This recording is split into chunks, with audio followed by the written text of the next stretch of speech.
starting a 20-minute timer. So let's get to reading. Understand how wealth is created.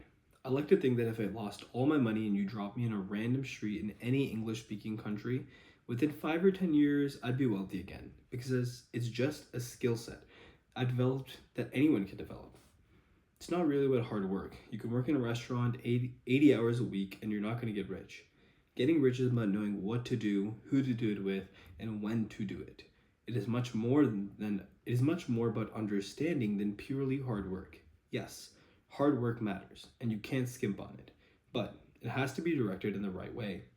If you don't know yet what you should work on, the most important thing is to figure it out. You should not grind a lot of hard work until you figure out what you should be working on. I came up with the principles in my tweet storm below for myself when I was really young, around 13 or 14 years. I've been carrying them in my head for 30 years and have been living them. Over time, sadly or fortunately, the thing I got really good at was looking at businesses and figuring out the point of maximum leverage to actually create wealth and capture some of that created wealth. This is exactly what I did my famous tweet storm about. Of course, every one of these conversations can be extrapolated into an hour's worth of conversation. The tweet storm below is a good starting point. The tweet storm tries to be information dense, very concise, high impact, and timeless. It has all the information and principles, so if you absorb these and you work hard, over 10 years you'll get what you want. How to get rich without getting lucky. First, seek wealth, not money or status. Wealth is having assets that earn while you sleep. Money is how we transfer time and wealth. Status is your place in the social hierarchy. Understand ethical wealth creation is possible. If you secretly despise wealth, it will elude you. Ignore people playing status games. They gain status by attacking people playing wealth creation games. You're not going to get rich renting out your time. You must own equity, a piece of business to gain your financial freedom. You'll get rich by giving society what it wants, but does not yet know how to get at scale. Pick an industry where you can play long-term games with long-term people. The internet has massively broadened the possible space of careers. Most people haven't figured this out yet. Play iterated games. All the returns in life, whether in wealth, relationships, or knowledge, come from compound interest. Pick business partners with high intelligence, energy, and above all, integrity. Don't partner with cynics and pessimists. Their beliefs are self-fulfilling. Learn to sell. Learn to build. If you can do both, you will be unstoppable. Arm yourself with specific knowledge, accountability, and leverage. Specific knowledge is a knowledge you cannot be trained for. If society can train you, it can train someone else and replace you. Specific knowledge is found by pursuing your genuine curiosity and passion rather than whatever is hot right now. Building specific knowledge will feel like play to you, but will look like work to others. When specific knowledge is taught, it's through apprenticeships, not schools. Specific knowledge is often highly technical or creative, and it cannot be outsourced or automated. Embrace accountability and take business risks under your own name. Society will reward you with responsibility, equity, and leverage. Give me a lever long enough and a place to stand, and I will move the earth. Archimedes. Fortune requires leverage. Business leverage comes from capital, people, and product with no marginal cost of replication, code, and media. Capital means money. To raise money, apply your specific knowledge with accountability and showing resulting good judgment. Labor means people working for you, is the oldest and most fought over form of leverage. Labor leverage will impress your parents, but don't waste your life chasing it. Capital and labor are permission leverage. Everyone is chasing capital, but someone has to give it to you. Everyone is trying to lead, but someone has to follow you. Code and media are permissionless leverage. They're the leverage behind the newly rich. You can create software and media that work for you while you sleep. An army of robots is freely available. It's just packed in data centers for heat and space efficiency. Use it. If you can't code, write books and blogs, record videos and podcasts. Leverage is a force multiplier for your judgment. Judgment requires experience, but can be built faster by learning foundational skills. There is no skill called business. Avoid business magazines and business classes. Study microeconomics, game theory, psychology, persuasion, ethics, mathematics, and computers. Reading is faster than listening. Doing is faster than watching. You should be too busy to do coffee while still keeping an uncluttered calendar. Set and enforce an aspirational personal hourly rate. If fixing a problem will save less than your hourly rate, ignore it. If outsourcing a task will cost less than your hourly rate, outsource it. Work as hard as you can, even though who you work with and what you work on are more important than how hard you work. Become the best in the world at what you do. Keep redefining what you do until this is true. There are no get rich quick schemes, there are just someone else getting rich off you. Apply specific knowledge with leverage, and eventually you will get what you deserve. When you're finally wealthy, you'll realize it wasn't what you were seeking in the first place, but that's for another day. Summary: productize yourself. Your summary says productize yourself. What does that mean? Productize in yourself. Yourself has uniqueness. Productize is leverage. Yourself has accountability. Productize is specific knowledge. Yourself also has specific knowledge in there. So all these pieces, you can combine them into these two words. If you're looking towards the long-term goal of getting wealthy, you should ask yourself, is this authentic to me? Is it myself that I am projecting? And then, am I productizing it? Am I scaling it? Am I scaling with labor or with capital or with code or with media? So, it's a very handy, simple mnemonic. This is hard. This is why I say it takes decades. I'm not saying it takes decades to execute, but the better part of a decade may be figuring out what you can uniquely provide. What's the difference between wealth and money? Money is how we transfer wealth. Money is social credits. It is the ability to have credits and debits of other people's time. If I do my job right, if I create value for society, society says, oh, thank you. We owe you something in the future for the work you did in the past. Here's a little IOU. Let's call that money. Wealth is the thing you want. Wealth is assets that earn while you sleep. Wealth is the factory, the robots cranking out things. Wealth is the computer program that's running at night, serving other customers. Wealth is even money in the bank that is being reinvested into other assets and into other businesses. Even a house can be a form of wealth because you can rent it out, although that's probably a lower productivity use of land than some commercial enterprise. So my definition of wealth is much more businesses and assets that can earn while you sleep. Technology democratizes consumption but consolidates production. The best person in the world at anything gets to do it for everyone. Society will pay you for creating things it wants, but society doesn't yet know how to create those things, because if it did, they wouldn't need you. They would already be stamped out. Almost everything in your house, in your workplace, and on the street used to be technology at one point in time. There was a time when oil was a technology that made J.D. Rockefeller rich. There was a time when cars were technology that made Henry Ford rich.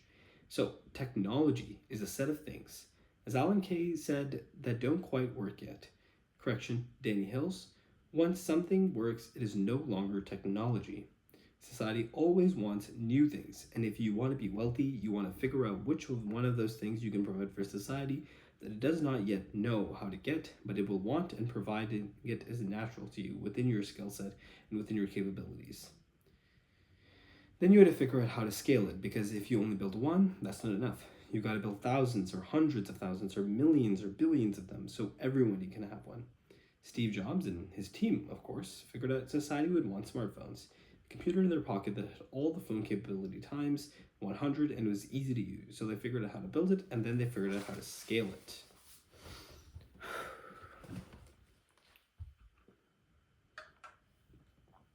Becoming the best in the world at what you do.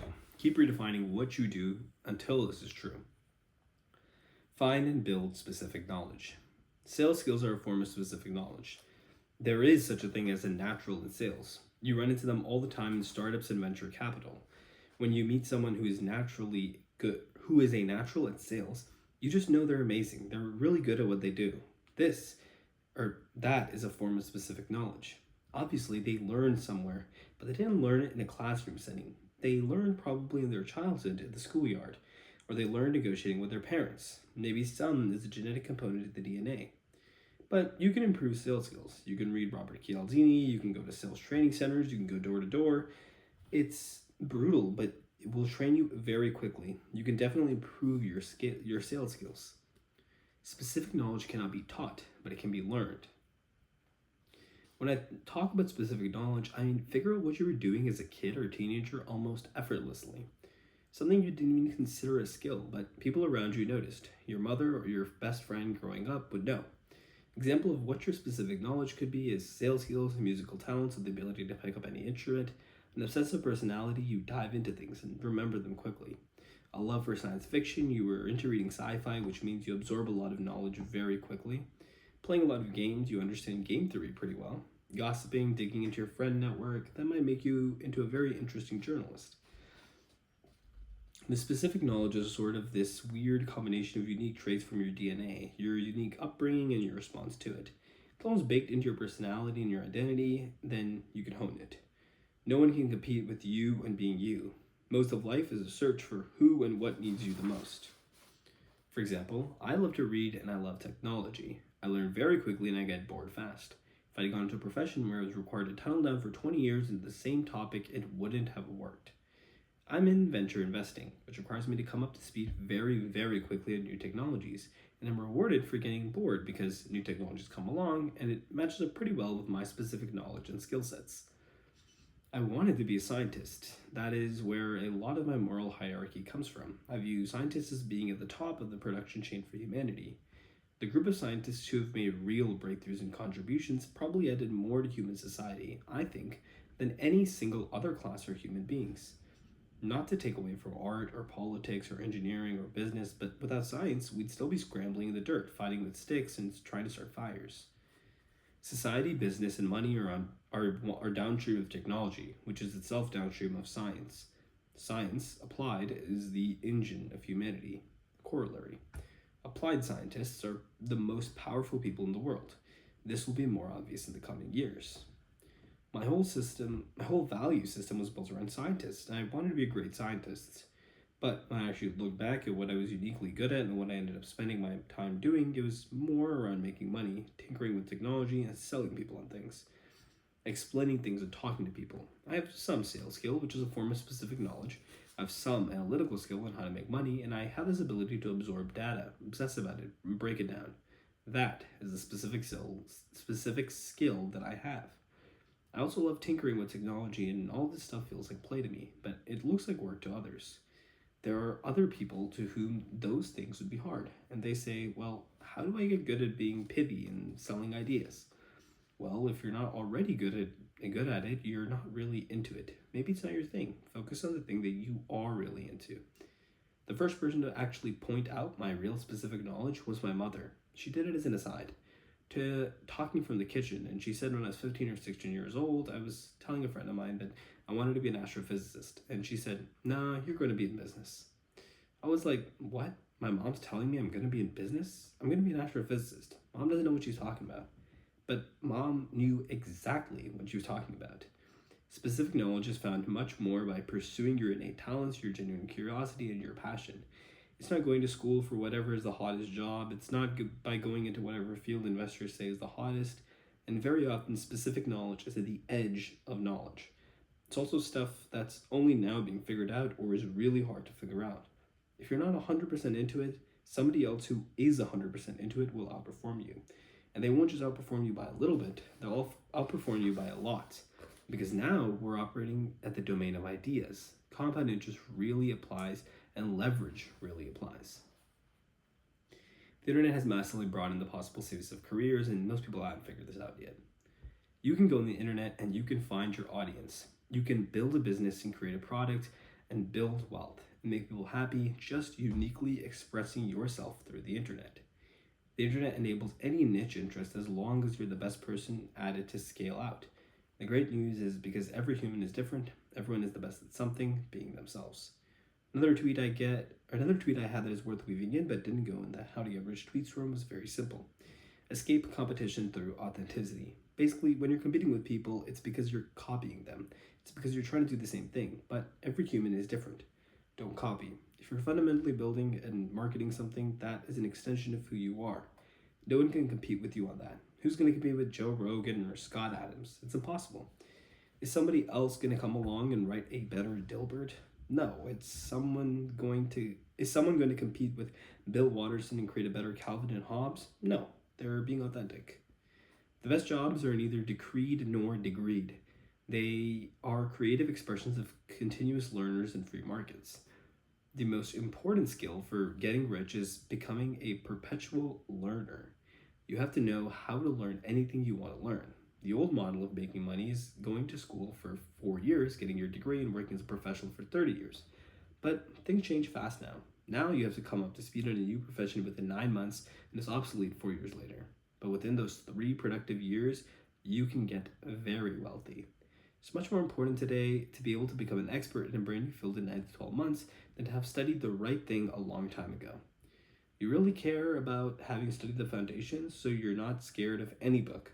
If you go to the library and there's a book you cannot understand, you have to dig down and say, what is the foundation requirement for me to learn this? Foundations are super important. Basic arithmetic and numeracy are way more important in life than doing calculus. Similarly, being able to convey yourself simply using ordinary English words is far more important than being able to write poetry, having an extensive vocabulary, speaking 7 different foreign languages. Knowing how to be persuasive when speaking is far more important than being an expert digital marketer or click optimizer. Foundations are key. It's much better to be a 9 out of 10 or a 10 out of 10 on foundations than try to get super deep into things you don't need to be deep in. You do not need to be deep in something because otherwise you'll be a mile wide and an inch deep, and you won't get what you want in a life. You can only achieve mastery in 1 or 2 things, and it's usually things you're obsessed about. And then there's a little graphic about playing long-term games. All the time, returns in life, whether in wealth, relationships, or knowledge, come from compound interest. So, play long-term games with long-term people. You said all the returns in life, whether in wealth, relationships, or knowledge, come from compound interest. How does one know if you're earning compound interest? Compound interest is a very powerful concept. Compound interest is a very powerful concept. Compound interest applies to more than just compounding capital. Compounding capital is just the beginning. Compounding in business relationships is very important. Look at some of the top roles in society, like why someone is a CEO of a public company or managing billions of dollars. It's because people trust them. They're trusting because the relationships they've built and the work they've done has compounded. They've stuck in the business and shown themselves in a visible and accountable way to be high integrity people. Compound interest also happens in your reputation. If you have a sterling reputation and you keep building it for decades upon decades, people will notice. Your reputation will literally end up being thousands or tens of thousands of times more valuable than somebody else who is very talented but is not keeping the compound interest and reputation going. This is also true when you're working with individual people. If you've worked with somebody for 5 or 10 years and you still enjoy working with them, obviously you trust them, and the little foibles are gone. All the normal negotiations in business relationships can work very simply because you trust each other and you know it will work out. For example, there's another angel in Silicon Valley named Elad Gil who I like to do deals with. I love working with Elad because I know when a deal is being done, he will bend over backward to give me extra. He will always round off in my favor if there's an extra dollar being delivered here or there. If there's some cost to pay, he'll pay it out of his own pocket and he won't even mention it to me. Because he goes so far out of his way to treat me well, I send him every deal I have. I try to include him in everything. Then I go out of my way to try and pay for him. Compounding in these relationships is very valuable. Intentions don't matter. Actions do. That's why being ethical is hard. When you find the right thing to do, when you find the right people to work with, invest deeply. Sticking with it for decades is really how you make the big returns in your relationships and in your money. So compound interest is very important. 99% of effort is wasted. Obviously, nothing is ever completely wasted because it's all a learning moment. You can learn from anything, but for example, when you go back to school, 99% of the term papers you did, books you read, extras you did, things you learned, they don't really apply. You might have read geography and history you never reuse. You might have studied a language you don't speak anymore. You might have studied a branch of mathematics you completely forgot. Of course, these are learning experiences. You did learn, you learned the value of hard work. You might have learned something that went deep into your psyche and became a piece of what you're doing now. But at least when it comes to the goal-oriented life, only about 1% of the efforts you made paid off.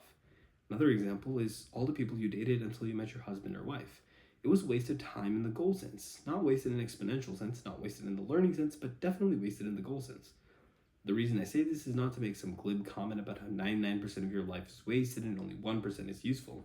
I say this because you should be very thoughtful and realize in most things, relationships, work, even in learning, what you're trying to do is find the things you can go all in on to earn compound interest. When you're dating, the instant you know this relationship is not going to be the one that leads to marriage, you should probably move on. When you're studying something like a geography or history class and you realize you're never going to be using the information, drop the class. It's a waste of time, it's a waste of your brand energy. I'm not saying don't do the 99% because it's very hard to identify what the 1% is. What I'm saying is when you find the 1% of your discipline which will not be wasted, which you'll be able to invest in for the rest of your life and has meaning to you, go all in and forget about the rest. And then there's the next chapter, intentions don't matter, actions do. And right on time, it looks like we're done. So that was the first time that I'm reading this, and hopefully there'll be another part where I continue to read and hopefully improve my talking skill. So if you guys like that, maybe leave a comment, maybe let me know how my reading skill was, what to improve. Yeah, thank you. See you in the next one.